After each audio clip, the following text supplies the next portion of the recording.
A light rope has cross-sectional area 6 times 10 to the minus 8 meters squared, and unstretched length 0.24 meters. The rope is fixed horizontally between two supports that are 0.24 meters apart. So just drawing that, we have this. When a 1 kilogram mass is suspended from the middle of the rope, the vertical displacement of the middle of the rope from its original position is 0.05 meters. So from here to the mass, 0.05. And I'll add for symmetry, this distance would be 0.12 meters. So finishing off the diagram, we get something that looks like this. And I'll just draw this in dotted line to show the diagram. The rope obeys Hooke's law, assume that changes in the cross-section area are negligible. What is the Young modulus of the material from which the rope is made? So just getting a feel for the question, we can see that as the mass pulls down this wire, there will be some tensile forces kind of induced, and then these will be trying to balance the weight. So the weight would be 10 newtons because it's 1 kilogram mass. And then we'd have tensile forces in here, which are oriented in this way. So then the vertical component of these tensile forces, should be balancing the weight of 10 newtons.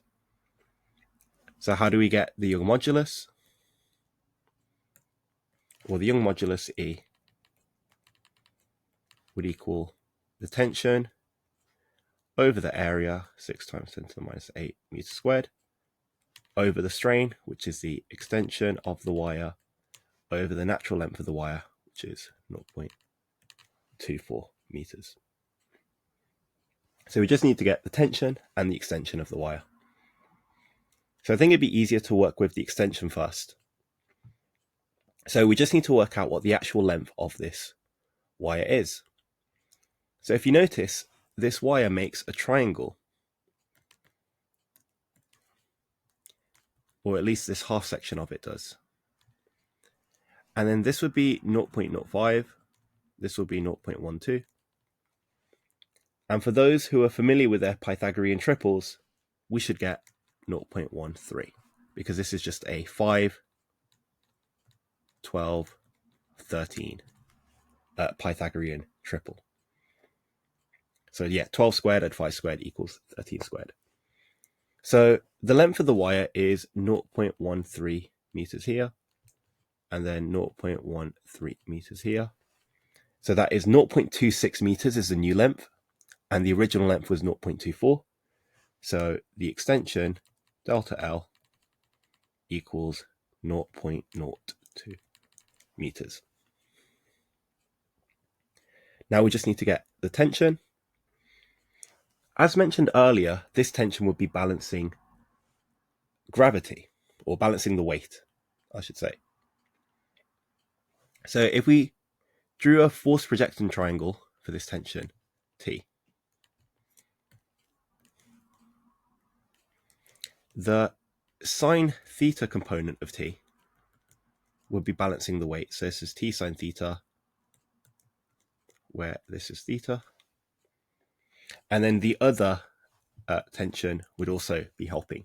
So we get 2T sine theta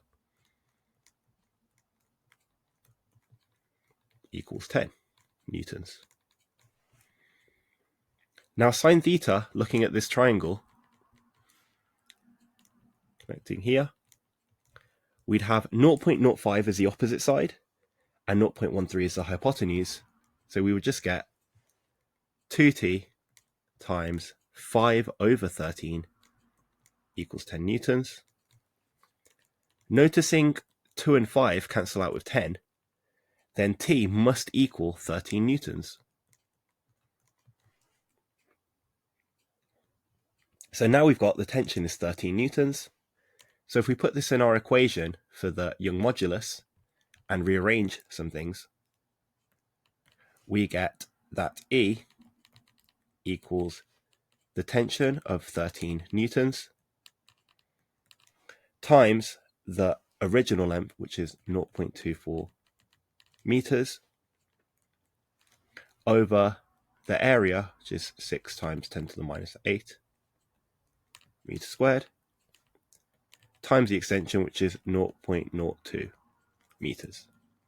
So notice I just moved the extension and area to the bottom, or the denominator, and the tension or force and the natural length or unstretched length term are in the numerator. So anything we can cancel out here? Well, we could look for a 6 and a 0.24 give us 0.04. But then 0.04 over 0.02 gives us just 2. So we get on the top 26 over 10 to the minus 8. Which, if you notice, will be 26 times 10 to the positive 8 newtons per meter squared. Passing over a factor of 10, we get 2.6 times 10 to the power of 9 newtons per meter squared for the Young modulus.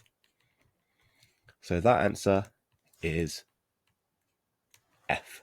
So 2.6 times 10 to the power of 9 newtons per meter squared. So hopefully that makes sense. But if you have any questions, let me know in the comments.